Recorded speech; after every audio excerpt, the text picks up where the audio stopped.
Ана работеше в старата библиотека, която никой не посещаваше, и се прибираше всяка вечер по един и същ маршрут. Въпреки това, никой не я забелязваше. Един ден тя видя Макс и преживя всичко отново, което той й беше причинил. Изникна и спомен как когато бяха на 14 години. Тогава той заключи склада на чистачката и си тръгна с думите: да видим дали ще мълчиш и сега, изродке. Сега той имаше собствен малък бизнес, продаваше и ремонтираше часовници. Дори вече пораснал, характерът му беше същият. Пътувайки спомените си, нещо в нея се счупи. Тогава тя реши, че часовникарят трябва да плати за стореното през годините. Не си каза: ще го убия. Просто започна да го наблюдава.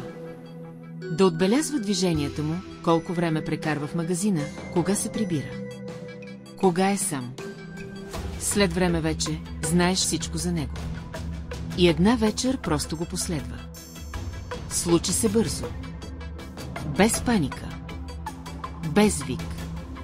Със студена точност, която самата тя не очакваше от себе си. Той я позна веднага. Не можа да изрече и дума. Само едно стреперещ глас: Ана.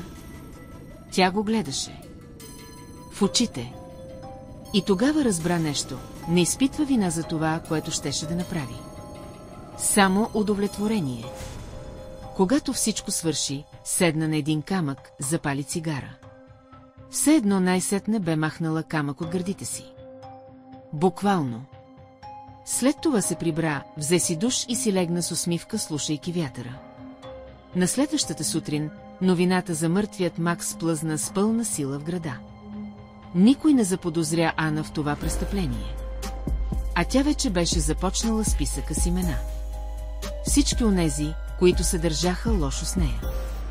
И точно преди да затвори тетрадката си, добави едно ново име.